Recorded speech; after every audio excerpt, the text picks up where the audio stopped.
Okay, so here are the notes for 4-2. We're going to still solve systems, but this time we're going to solve them using algebra.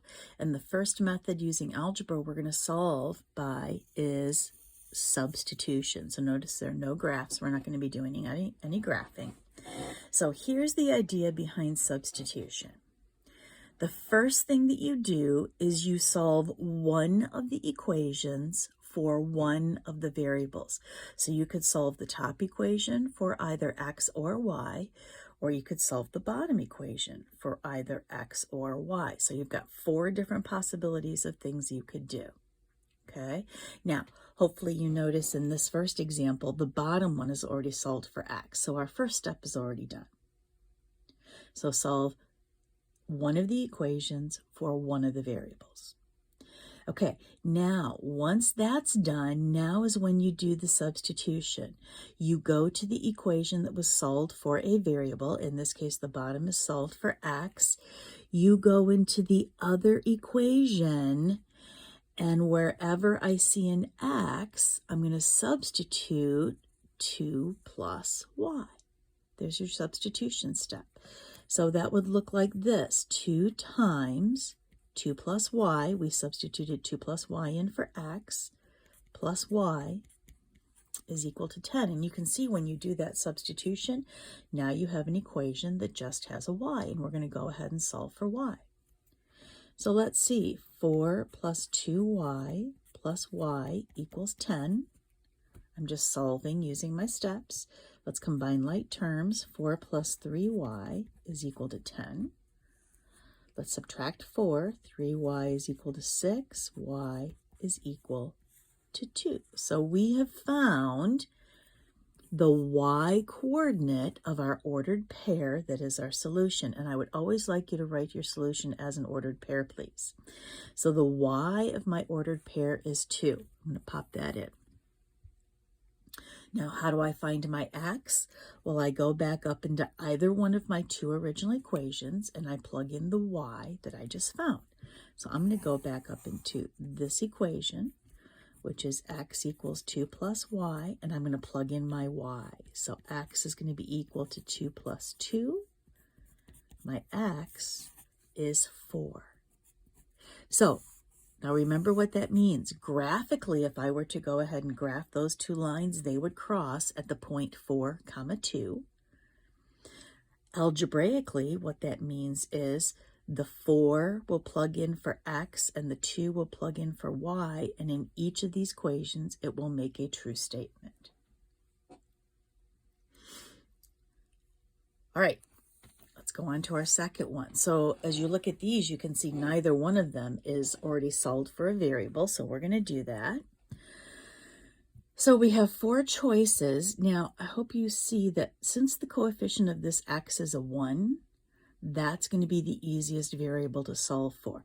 Because, for example, if I were to solve this bottom one for x, do you see at the end I'd have to divide everything through by 2, possibly creating fractions. And in fact, that would happen with all 3 of these terms. In the end, I would end up having to divide by 2, which could possibly make fractions. You want to avoid that as much as possible. So I'm going to take this equation and I'm going to solve it for x, which means I'm just going to subtract 2y. So it would be x is equal to 7 minus 2y. Now I go into my other equation, and wherever I see an x, I'm going to substitute 7 minus 2y. So here we go. 2 times 7 minus 2y plus 2y equals 13. I'm going to go ahead and solve for y. So I'm going to distribute. 14 minus 4y plus 2y equals 13. 14, if I combine like terms, minus 2y equals 13. I can see I'm going to end up with a fraction as an answer, but that's okay.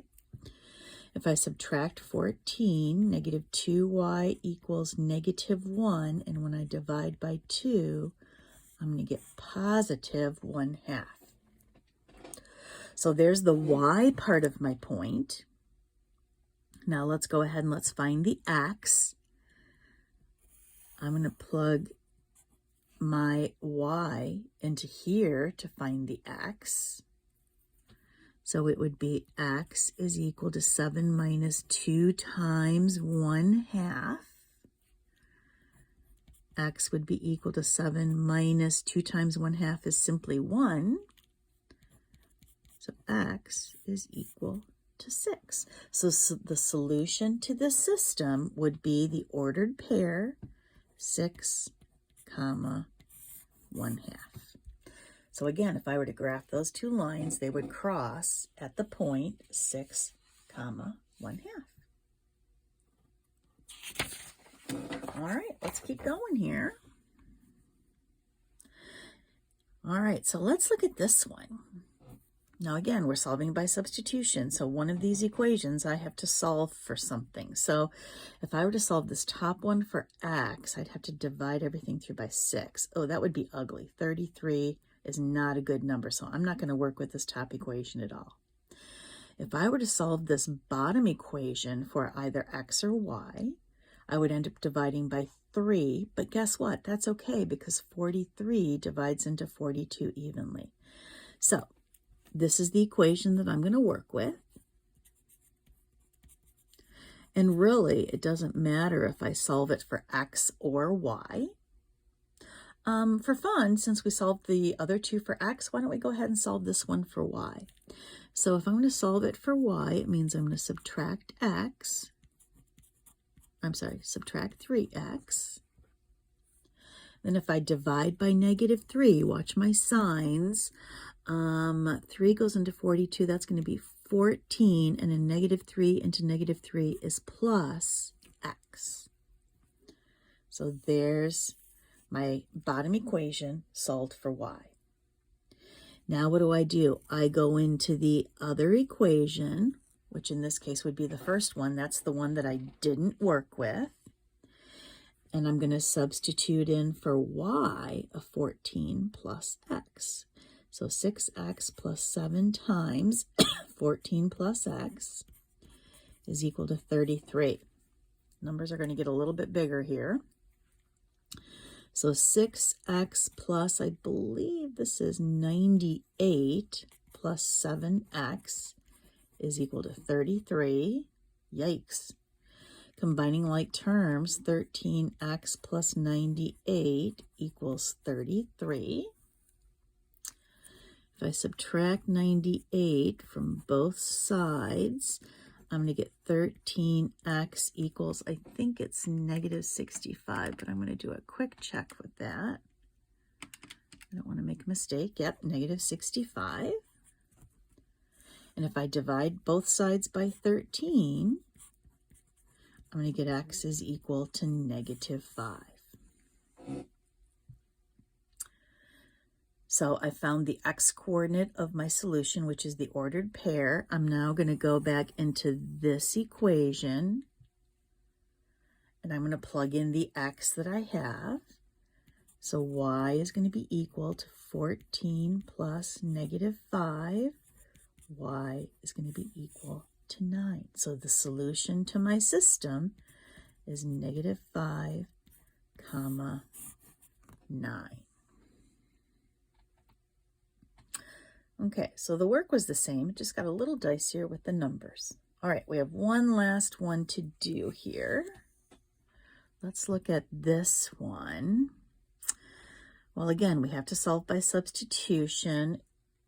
As I'm analyzing and I look at this top equation, this 5 scares me, because if I were to have to divide by 6 to solve for x or divide by 12 to solve for y, that's going to be terrible. So I'm not going to work with this equation. If I look at the bottom equation, though, things are a little bit better. So I can solve for either x or y. It doesn't matter. You choose. I think I'm going to solve for x. So if I solve this for x, I'm going to get -4x is equal to 8y. So I just added the 8y. And then I'm going to divide both sides by -4. So x is equal to -2y. Okay, So now what do I do with that? Again, I go into my other equation, the one that I didn't solve, and wherever I see an x, I'm going to put negative 2y. So here we go. 6 times negative 2y plus 12y is equal to 5. Negative 12y plus 12y is equal to 5. 0 is equal to 5. What happened? The variables dropped out. So what do you think that means? Well, it depends. Look how I got an untrue statement. That's false, right?